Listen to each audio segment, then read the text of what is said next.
Madame la présidente du mouvement alternatif pour la relève citoyenne, Monsieur le directeur de cabinet politique, les responsables du comité exécutif national du mouvement La Sagesse, les responsables des structures et CDL du mouvement La Sagesse, les militantes, militants et sympathisants du mouvement La Sagesse, les responsables du mouvement alternatif pour la relève citoyenne, chères Sénégalaises, Sénégalais d'ici et de la diaspora, mesdames et messieurs. Le mouvement La Sagesse porte en germe l'oubli de soi au service de la patrie, comme la seule voie capable d'apporter des solutions efficaces à tous ces problèmes confrontés par la société pour le bien-être de la population. Aujourd'hui, nous travaillons avec le mouvement alternatif pour la relève citoyenne afin que cette politique soit une réalité au Sénégal. De tradition, le travail et rien que le travail reste la seule issue pour répondre efficacement aux différents problèmes de la société. Mais cela se fera au-delà de ces valeurs précitées, avec de la constance affichée, de la patience, de la sincérité entre Sénégalais et surtout de la vision politique. Et nous en sommes conscients, car elle demeure et reste notre principe politique. Mesdames et messieurs, les responsables du comité exécutif national du mouvement La Sagesse, les responsables des structures SDL du mouvement La Sagesse, les militantes, militants et sympathisants du mouvement La Sagesse. Nous avons emprunté la voie de la construction d'une société plus juste et plus démocrate, où chaque citoyen continue de s'identifier comme un véritable Sénégalais, contrairement à ce que l'on voit avec l'immigration irrégulière. À travers différentes actions menées telles que des formations de renforcement de capacité pour les jeunes, des consultations gratuites, une campagne de nettoyage dans nos quartiers communément appelés CERCETAL, un fonds d'accompagnement pour l'entrepreneuriat qui finance les femmes en besoin immédiat. Et pour les jeunes, à travers le projet Une moto, un jeune. Des activités fortes en leur dimension sociale, économique et technique destinées à la population de notre pays. Le Sénégal est confronté à tant de défis ces dernières années.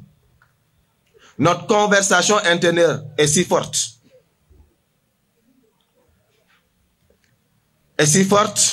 Que nous sommes engagés en politique pour renoncer à notre personne pour la patrie. Notre conscience est si profonde sur les urgences de l'heure que penser à s'écarter de cette situation sociale nous empêcherait de vivre paisiblement parce que le Sénégal nous domine.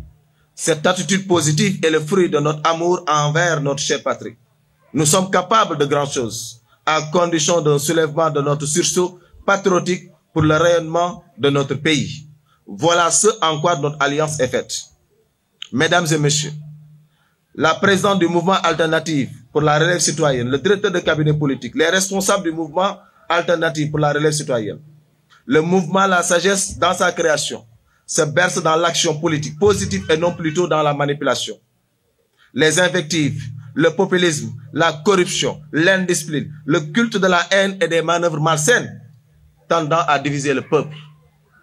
Alors, pour vous et pour moi, c'est quoi la sagesse politique? La sagesse politique est un instrument de travail au service de la population et se révèle comme un moyen de repère dans notre conduite politique. À partir de là, notre mouvement politique, la sagesse, s'organise autour de ces valeurs qui font le berceau de notre culture politique.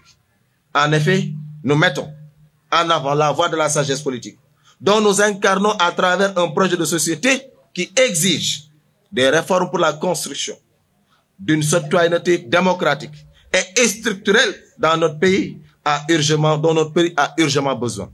Ainsi, la valeur de notre conviction politique réside en réalité dans le respect irrévisablement de la hiérarchie, de l'ordre et de la discipline. Hélas, ce dont notre pays est en manque.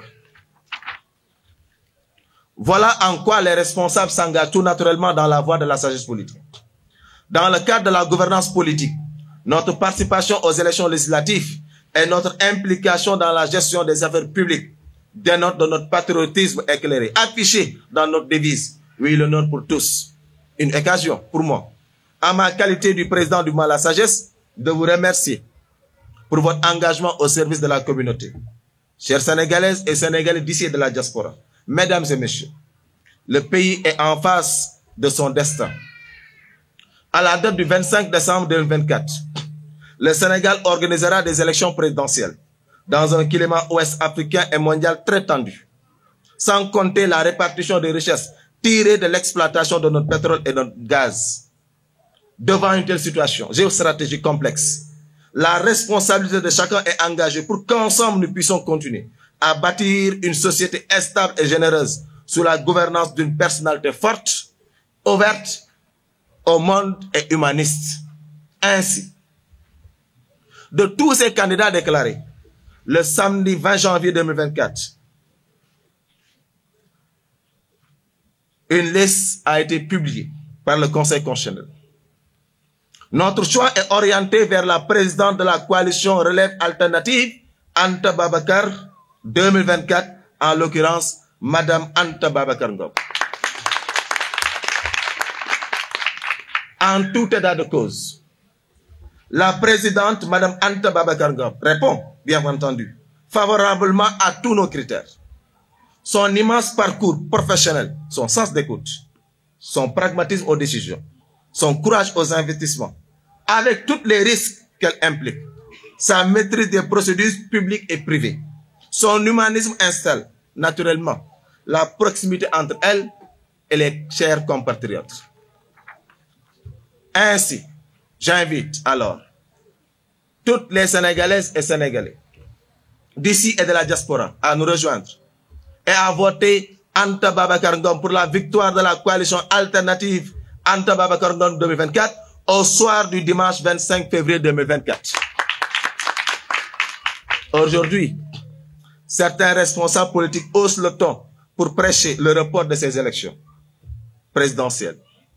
Nous soutenons sans réserve, M. Wade, la position de la présidente Anta Babacar Ngom, qui est celle d'exclure toute tentative de saboter la procédure déjà enclenchée.